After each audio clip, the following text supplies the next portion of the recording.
नमस्कार, मैं दिगंबर सिंह बिहारी खबर के प्रदेश के इस अंक में मैं लेकर आया हूँ कुछ खास खबरें। नारियल पर संदेश देने के लिए नारियल राज्य मंत्री अरुणंदिका फर्नांडो नारियल के पेड़ पर चढ़ गए। सीमा पर मौत का आंकड़ा 0 हो। कुलभूषण जाधव के केस में निष्पक्ष जांच के लिए भारतीय वकील या क्वींस काउंसिल की भारत की मांग पाकिस्तान ने ठुकरा दिया। आवश्यक दवाइयां उपलब्ध कराएं। अफगान रिफ्यूजी देश लौट रहे हैं। नारियल पर संदेश देने के लिए नारियल राज्य मंत्री अरुणंदिका फर्नांडो नारियल के पेड़ पर चढ़ गए। उन्होंने आगे कहा कि हम सभी उपलब्ध प्लॉट का सही इस्तेमाल नारियल उत्पादन में करेंगे और इंडस्ट्री को आगे बढ़ने में मदद करेंगे, जिससे विदेशी मुद्रा देश में आएंगी। नारियल के कीमत पर उन्होंने कहा कि उनकी सरकार नारियल की कमी होने के वजह से कीमत को कम करने पर विचार कर रही है। पता चला है कि मंत्री को नारियल पर चढ़ाने वाली मशीन पर से उतारने के लिए समर्थकों को काफ़ी मशक्कत करनी पड़ी। सीमा पर मौत का आंकड़ा 0 हो। सीमा पर मौत का आंकड़ा कैसे कम किया जाए, यह बातें शनिवार को ढाका बीजीबी हेडक्वार्टर में बीएसएफ और बॉर्डर गार्ड बांग्लादेश के बीच हो रहे महानिदेशक स्तर की 4 दिन की वार्ता के अंतिम दिन की है। राकेश अस्थाना ने आगे कहा कि बॉर्डर पर ज़्यादातर मौतें आपराधिक गतिविधियों के कारण होती हैं। उन्होंने आगे कहा कि बीएसएफ पहले गैर घातक हथियारों का इस्तेमाल करती है और मजबूरी होने पर ही जानलेवा हथियार इस्तेमाल करती हैं। अपराधियों की कोई राष्ट्रीयता नहीं होती। लगभग 70% अपराध रात के 10 बजे से सुबह 5:30 के बीच होते हैं, जो कि हमारे लिए एक चैलेंज है। इस साल 52 बीएसएफ सैनिकों पर आपराधिक हमले हुए हैं। इसकी हमें चिंता है। उन्होंने आगे कहा कि हम बॉर्डर से हो नशीली दवाइयों के तस्करी को भी रोकने के लिए प्रतिबद्ध हैं।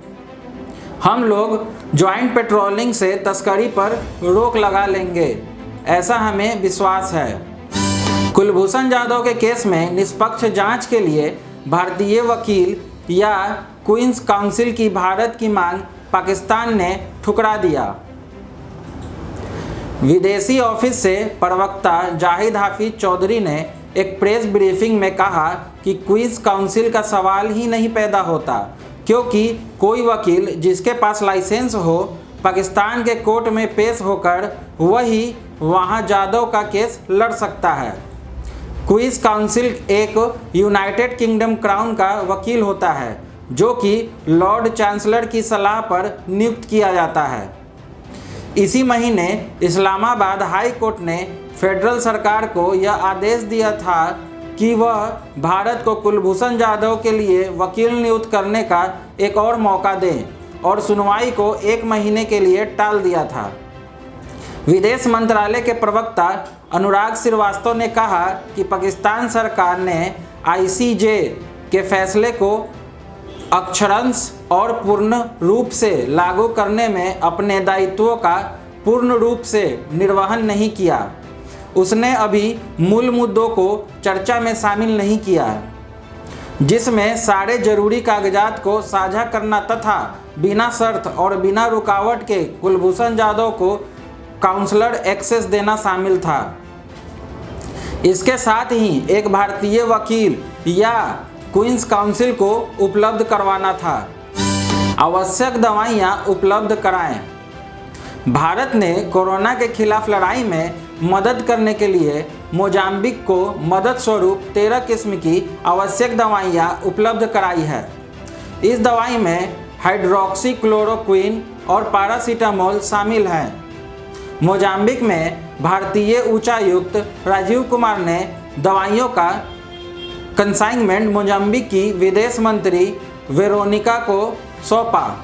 मोजाम्बिक में भारतीय उच्चायोग ने ट्वीट कर कहा कि भारतीय उच्चायुक्त राजीव कुमार ने भारत की ओर से हाइड्रोक्सी क्लोरोक्विन, पैरासीटामोल और एजिथ्रोमाइसिन दवाइयों सहित 13 किस्म की दवाइयों का कंसाइनमेंट मोजाम्बिक के विदेश मंत्री वेरोनिका को सौंपा है। यह लगभग 22 मिलियन मीट्रिक टन है। एक अन्य ट्वीट में यह भी कहा गया है कि भारत के प्रधानमंत्री नरेंद्र मोदी ने मोजाम्बिक की राष्ट्रपति फिलिप न्यूसी से 3 जून को फ़ोन पर बात की थी और कहा था कि वह मोजाम्बिक का मदद करने में सक्षम है। मोजाम्बिक की विदेश मंत्री ने भी भारत सरकार को मदद करने के निर्णय के लिए धन्यवाद कहा है। साथ ही विकास सहयोग में भारत की महत्वपूर्ण भूमिका के बारे में भी बताया है। उल्लेखनीय है कि मोजाम्बिक में कोरोना से 6,161 लोग संक्रमित हैं, जबकि 39 लोगों की कोरोना से मौत का कारण है। अफगान रिफ्यूजी देश लौट रहे हैं। मंत्रालय के अनुसार 2001 से अब तक देश में कम से कम 13,000 स्कूलों का निर्माण हुआ है। शिक्षा मंत्रालय की प्रवक्ता नूरिया नुजहत ने बताया कि अफगानिस्तान में तेजी से बढ़ती हुई जनसंख्या के साथ तथा अफगान रिफ्यूजी के अन्य देशों से वापसी के वजह से हमारे देश में स्कूलों की मांग बढ़ गई हैं। जो बच्चे खुले आसमान के नीचे पढ़ रहे हैं उनके लिए पढ़ना बहुत मुश्किल हो रहा है। ऐसा ही पश्चिम में एक राज्य है हेरात, जहां बच्चे खुले आसमान के नीचे पढ़ने को मजबूर हैं। वहीद अहमद एक विद्यार्थी जो खुले में पढ़ने को मजबूर है। उसने बताया कि सर्दी हो या गर्मी हमें खुले आसमान के नीचे ही पढ़ना पड़ता है।